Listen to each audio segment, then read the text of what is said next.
What's up, everybody? Thank you so much for getting that done. What is up? Rev Avi checking in live for our magic talk. Let's see what we're going to talk about tonight. I think we're going to talk about the subconscious. I'm going to give people a chance to get on. I was actually just finishing up getting the first proof of my book sent to my house. So, fun. Of course, I have to be the first one to have a printed copy. But it is going to be going up and available for everyone to purchase. I will put the link in the group. I do not know who that is. Let me get my comments going. What's up, Erica? Good subject, yeah. Right on point, right? But yeah, so we're going to take a few minutes, have a little smoke, and we'll give people a chance to get on here before I get started. You know, it's so weird. I hate how my eyes like cross when I'm looking above the camera. It's the weirdest thing.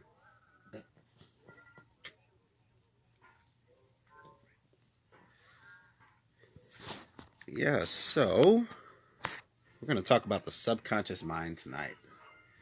What the hell is it? We're going to talk about that. And we'll probably end up talking about some other stuff too. Just depends if we get people on or not. Okay. Erica, if you could be a doll and tag some people, because I don't even see Steven on here. I can't tag people while I'm actually on the live. Most of them should be getting notifications though, because I've kind of been telling people to click that follow and get notified first, but they're probably tired of all the pictures. Because I kind of just spam pictures and then stop for a while, in case you didn't know.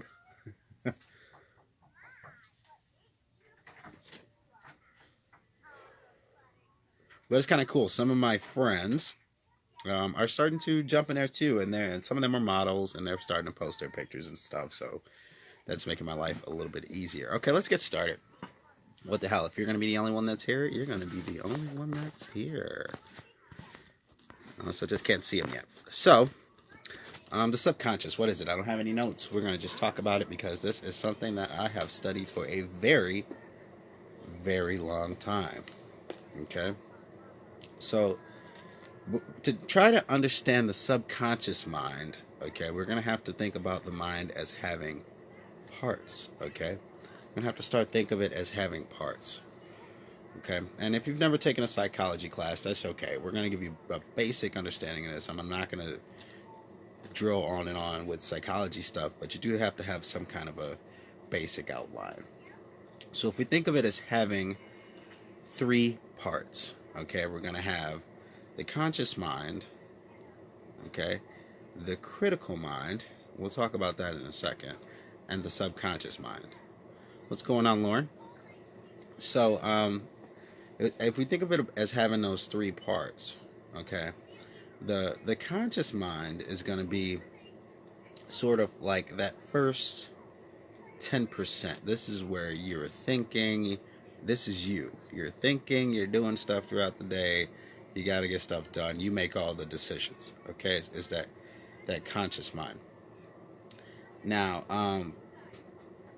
the critical mind is the mind that is specifically making decisions. Okay, it's absolutely critical. It doesn't.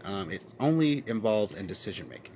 Okay, and then your subconscious mind is the rest. Okay, so the critical mind is very, very small, and then your subconscious mind is the rest. Okay, consider that critical mind as part of the conscious mind. Okay, but that's the important part, because if you want to start to work with understanding trance and stuff like that, then that's what you have to do, is bypass the critical thinking factor, that critical part of the mind, that's sort of making the decisions and deciding what's going to happen.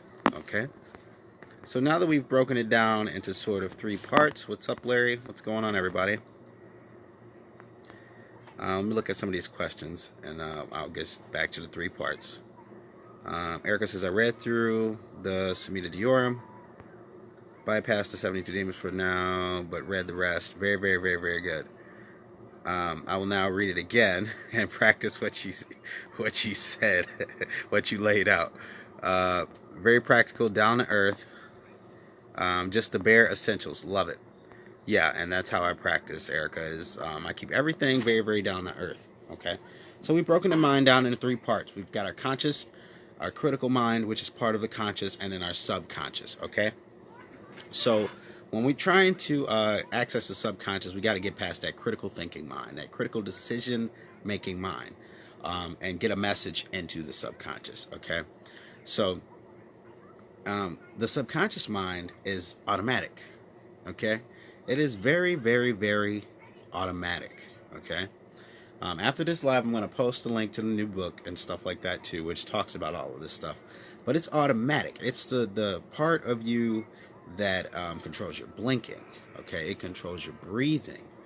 Okay, it keeps your mouth wet with spit and stuff like that, while you're busy doing other things that your conscious mind is focused on. So, for instance, I'm doing this live, but it's blinking for me. It's doing other stuff. If I get an itch, it's going to scratch. Stuff like that. When you're walking around throughout the day, you might have to go over some obstacles, down a curb, up some steps, something like that. The subconscious mind is actually very intelligent. It's more intelligent than the conscious mind. It knows everything that's going on. Even when you're not paying attention to stuff, it's taking everything around you in. Okay, it's taking in colors and the shapes and smells and stuff like that you're not even paying attention to.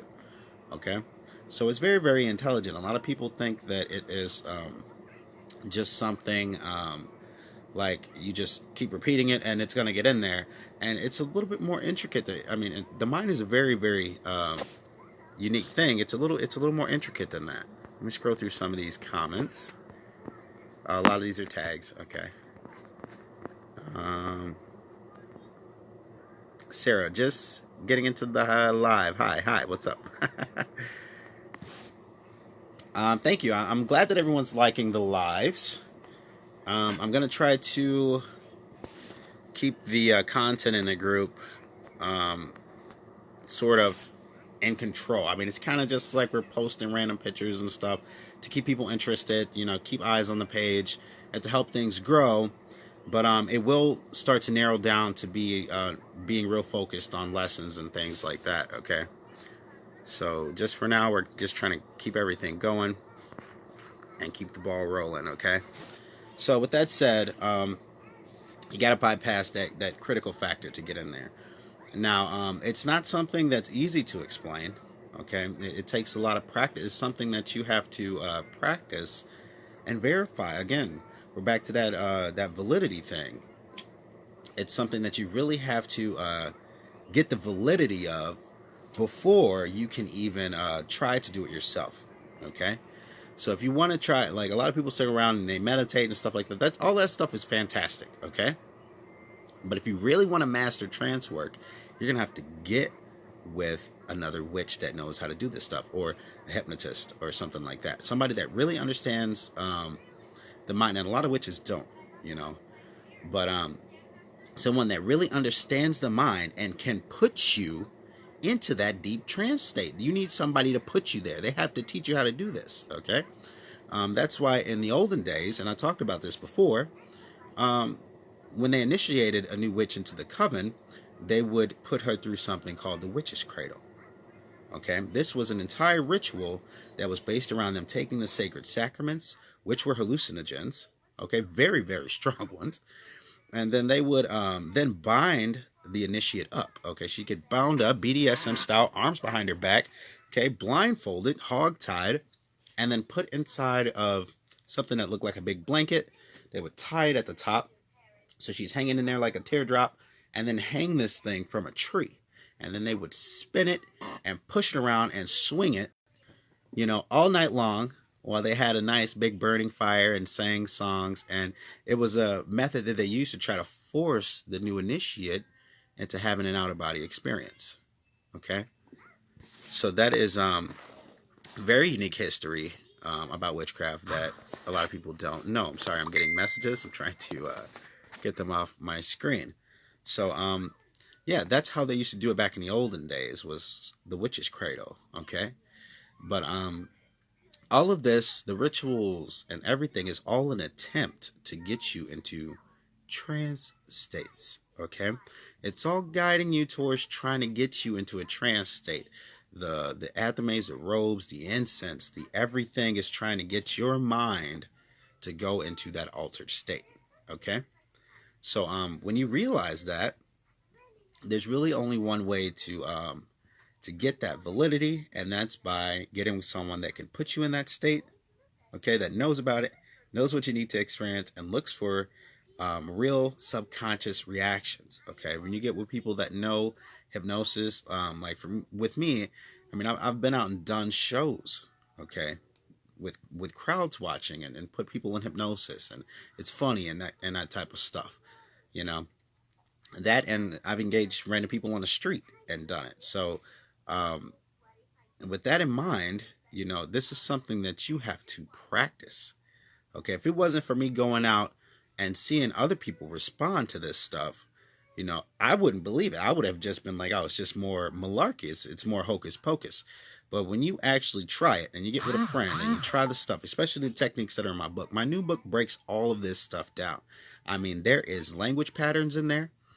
Okay, there's probably like 40 or 50 language patterns in there, and these are all just specific things that you say to someone to get a certain reaction, to get them to start thinking a certain type of way. Okay, so there's like 40 or 50 of those in there, and it's all just sort of phrases and things that you start to learn with your speech patterns, okay, that evoke a certain reaction from someone else.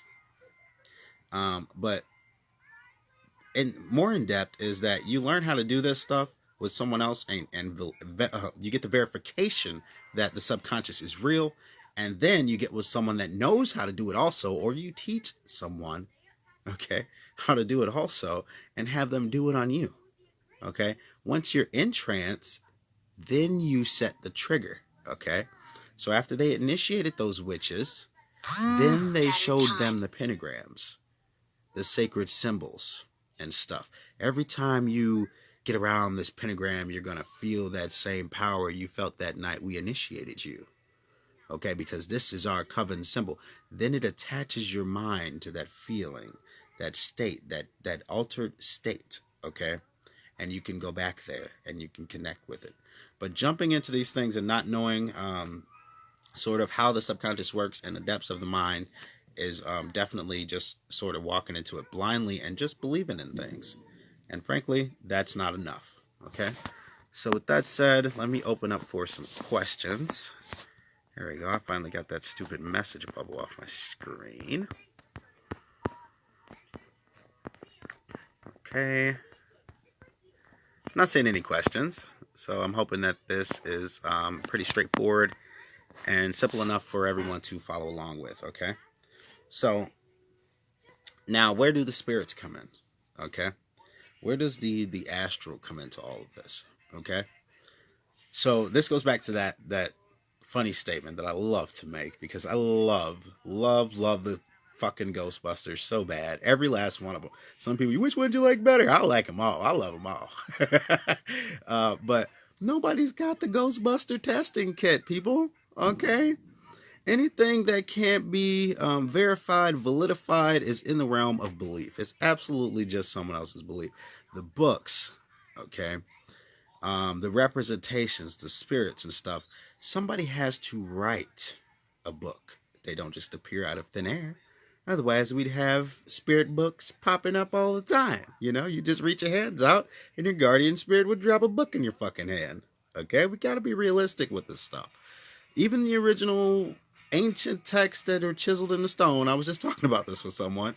Somebody had to write that stuff. Somebody had to put it there. It came from someone's mind. The universe is mental. Okay?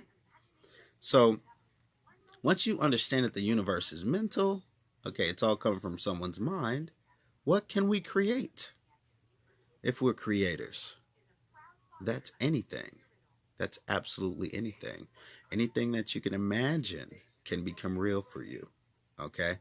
Emotional states with people manifest as different things. Okay? So if you start to get a representation of a thing, so if someone tells you, okay, every time we feel good or something like this, and you say, this is the spirit of Jesus, that's what you're going to associate with it, okay? Then they could link that, and every time you get with a cross and you get that feeling, you could say, oh, it's the feeling of Jesus, okay? So the idol does not represent the totality of understanding a current, okay? There's no telling what it is until we get the Ghostbuster testing kit, right? So we can absolutely manifest any type of ideology or whatever we want to experience by adding emotional content to it. When you feel strongly and you feel that vibration, or you feel it, whatever, it's going to be Yasmode. It's going to be whatever you're conjuring because you're giving so much power to it. You're allowing it to manifest. Okay? And then your subconscious, which is the manifesting part of your brain, will kick in and give you exactly what you're asking for. Okay? You can sit down when you understand trance, you can sit down and say, look, I'm closing my eyes. I'm saying this magic spell.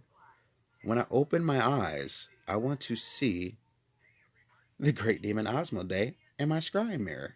And it will click on automatically and show you exactly what you want to see. Not only that, like I told you, it's intelligent. It will answer questions. Okay? It will talk to you. And you can definitely communicate and get solutions to problems. Some that you would have never thought possible with just sitting around and sort of brainstorming. All right? So I hope that that helps a lot of people out there out with this stuff because I just keep coming across more and more new people that are like just sitting around in the dark with candles, man, and like hoping and wishing, Lucifer is going to show up. And I mean, if any of you that have been doing this for 30 or 40 years or whatever, I know there's some of you out there that have really been doing this a long time. You guys know I mean, the devil doesn't show up until you learn how to manifest him from here. Okay? The universe is mental. I'm trying to scroll backwards and see some of these comments. Excellent point about ghosts. I'm glad that helped you. Everyone is different, Tammy. That is absolutely right. Everyone learns differently, thinks differently. And this comes into play with that. People think they know themselves, but that is a fallacy. The truth is the reality that everyone perceives as their absolute norm is a complete illusion. Okay? Humans are animals. We're all just animals, and we're on this planet, and none of us know why we're here, just like the rest of the animals don't know why they're here. We're all animals, and people forget that. But the important thing is animals have a nature.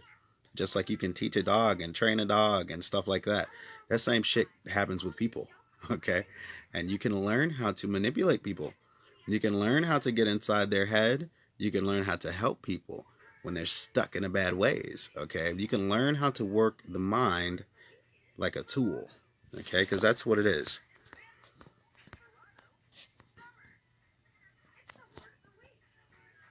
Okay. So Rebecca Lee, very, very interesting. Tammy Groot, to learn and grow. Excellent. So I'm glad that you got this is making sense to you guys. I mean, the fact that you're not asking questions just lets me know either I'm really a great teacher or you guys already know this stuff, which both scenarios is fantastic. That's just amazing. So now that's starting to sink in, let me go ahead and drop the bomb on my new book, okay? The new book is called Mesmerism, The True Powers of the Witch. Okay? Mesmerism, The True Powers of the Witch. And this book is going to go over what I feel like is just about every detail you need to know to go out into the world and really mesmerize people, to really cast spells on them, to make them see things if you want. You could also help people in a therapeutic sort of way if you need to. But this is going to teach you how to really go out into the world and have the power to affect people with the magic words that come out of your mouth. Okay? So this entire book is really in depth on mastering the art of mesmerizing anyone, including yourself. Um,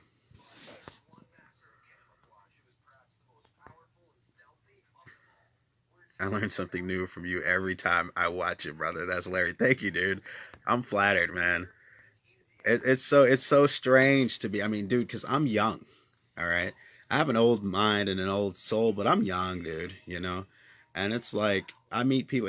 I've amazed myself because I've met people that were like 3, 4, 5 times my age. Okay, I've met people that were old and gray, and they sit down with me and go, "I never fucking thought of that." And I'm like, "Wow," like I can't believe some of the stuff that I've sort of come to, man. But that's what I mean. It's like the subconscious is connected to the superconscious. I think that people get into, and I was talking about the astral with someone earlier, and people get caught up in this idea of like it being distance or something, like having to travel somewhere in a physical plane. And it's nothing like that. Okay.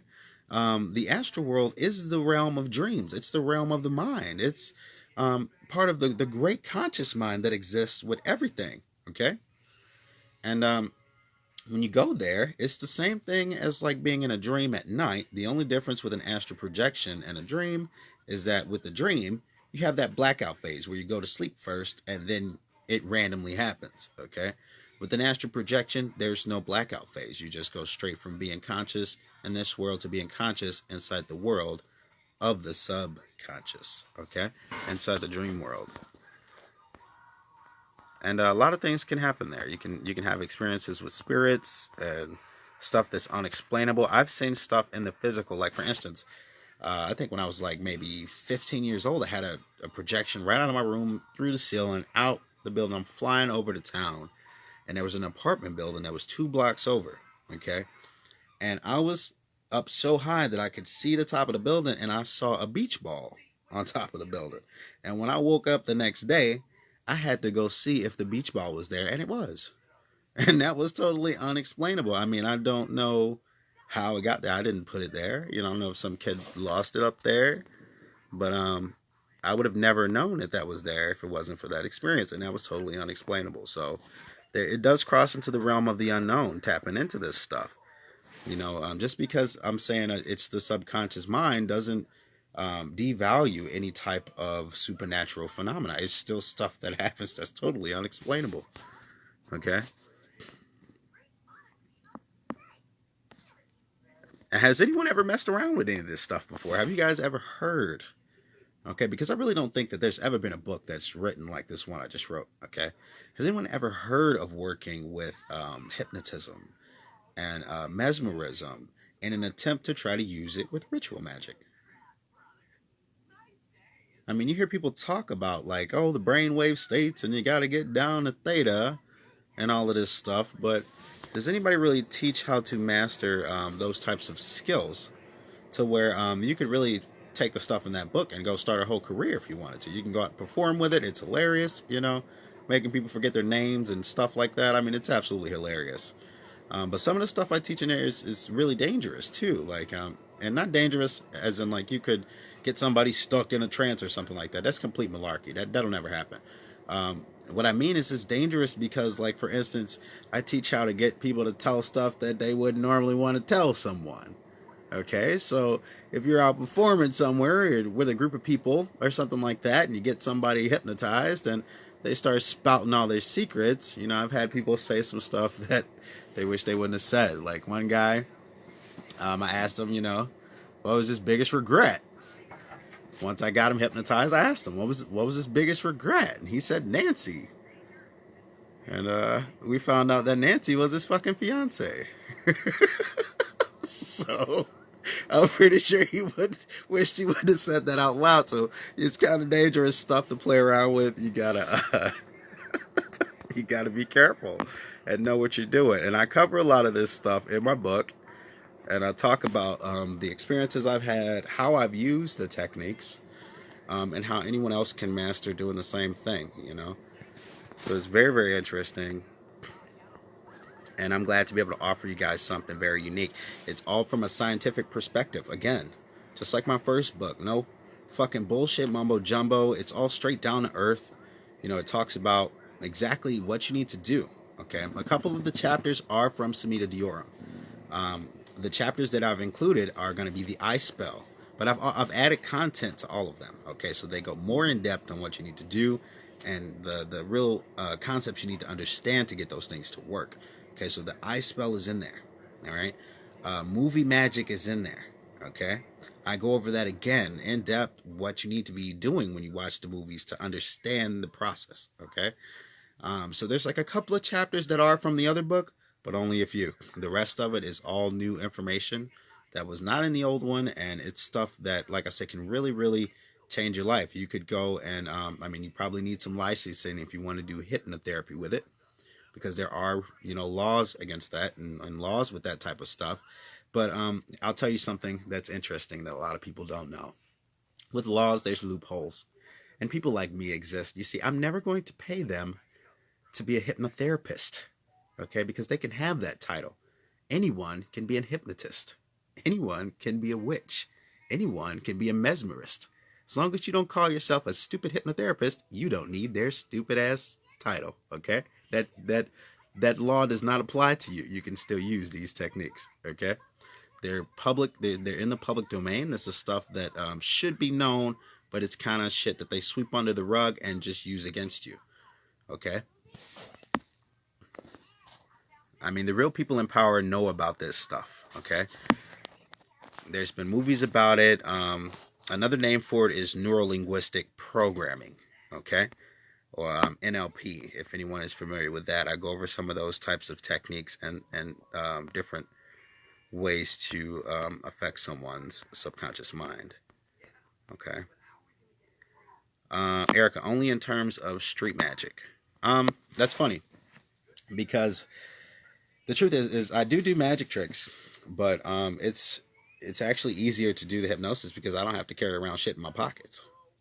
Okay, and then nothing nothing beats doing a magic trick or doing a magic trick and hypnotizing somebody at the same time. If you're leading them up, because I'll talk about the different different types of hypnotic phenomena. And ultimately, the highest form of hypnotic phenomena is going to be the hallucinations, right?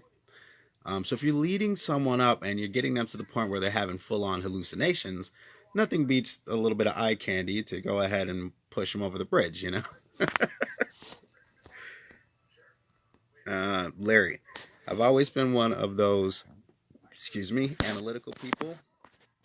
I always try to look from the scientific side of things and psychological point of view. It's hard for me to grasp some concepts because sorry, I gotta touch that thing because of it. But slowly I'm learning and looking more through philosophical perspective. So it doesn't really matter, dude. If you want to take the psychological approach, doesn't matter. You're still going to enter the dream world one way or the other. There's no way around it. Okay? And when you get there and you get conscious there, you're going to have some questions. All right? And there is where you get them. Okay? Your subconscious mind creates entire characters. The monsters that chase you in your dreams when you're a kid, your subconscious is creating that stuff. Okay? Any type of characters or people or things you've encountered in your dreams, you got to remember your mind's creating all of that stuff. So it can talk to you. And it has plenty to say too. Lauren, heard of NLP? My mom's a psychologist. Yeah. So she knows about this type of stuff.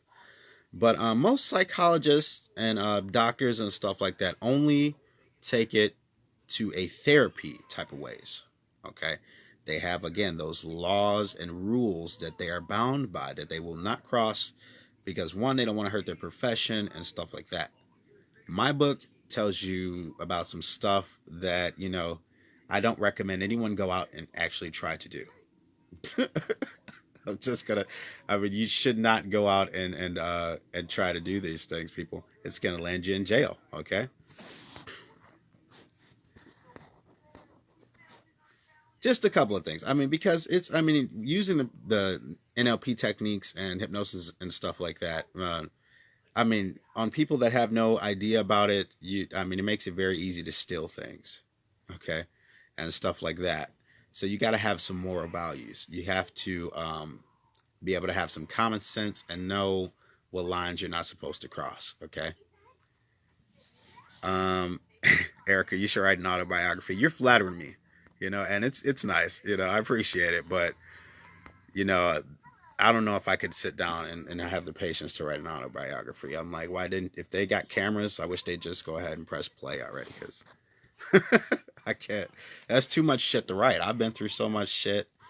I mean, and to be honest, dude, I've been through it all. I'm talking homelessness and just, I went through hell. I went through a real hell, dealing with religious battles and abuse and everything else. So, sometimes I'm surprised that I'm still even sitting here. Okay, that's how much of a fucking shocker that is. All right. So, yeah, dude. It does. Larry, back to you, man. It doesn't matter if you take the psychological approach, if you take the spiritual approach. They clash into each other. They always do. Just like science and magic are one day going to have a serious conversation about how they're actually the same thing. It's magic right up until it's science. It's the same thing there. They're calling them ghosts and and spirits and demons and whatever, uh, whatever they want to call it, dude. The fact is the mind is creating it because, like I said, when doing a ritual, if you're experiencing a spirit or something that someone busts in a room, you're not going to see the same spirit you do unless they're there from the beginning of the ritual and they can get to the same trance state. Okay? That's just the facts right there. That's why you can watch all the Coedin videos you want, Belial and Asmodee, and none of the demons ever pop up. You make it to the end and all you see is Coedin, Hang on.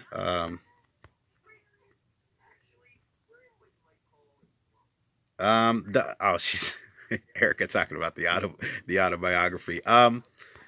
Maybe one day I'll write one. We'll see. But with that said, guys, I think I've been on for about 40 minutes or so. I am starting to bore myself. So if you guys don't have any more questions, I am going to wrap it up. Like I said, after I get off, I will post the link to the new book and stuff in the group. I just finished ordering the first proof to my house. So as soon as it gets here and stuff, we'll get those going out. Larry, I agree. We manifest our own demons, spirits, etc. What we want to see, or what we want it to see. Yes. But also, like I said, if someone's in the ritual chamber with you, okay, they can also experience the same exact manifestation that you do. Okay. So you guys could work together and conjure a spirit, and everyone there experiences the same exact entity. Okay. So that's also another thing that could happen. But they would have to be there, like I said, for the entirety of the ritual. It's not like they could just bust in a room and it's like, oh my God, there's a demon in here. Doesn't really work in that fashion. I know everyone wishes that it would, but it just does not work like that, people. And then how does it, I'll talk about a little bit more before I jump off here. How does it come into play with something that's practical then, using the spirits and stuff like that? They represent various parts of ourselves. Each one of those currents is, like I said, attached to an emotion. Okay. So, maybe it's something you need to work, and maybe it's anger. Okay. And you're just so angry or something at someone else. Okay. So you're thinking you're going to conjure up a spirit and send that spirit out to get this person. Okay. Or whatever. So that process represents you releasing that anger. Through the ritual process, you should be releasing that anger. Yes, we want something to happen to the other person. Okay. And my book goes over well how to make sure that that does. Okay. But it's really the process of releasing that energy and letting it out and letting it go. Now, it could go out and manifest, absolutely, because like I said, the subconscious mind is infinite. It could absolutely go out and crush the soul of any poor, unsuspecting soul, okay? But the point is that process of getting it out of yourself, because anger is a negative thing, is the beneficial part of even working dark magic, sorcery, okay? So with that said, I think I'm going to wrap it up, guys. I am not seeing many questions. So much love, and I will see you guys in the next one.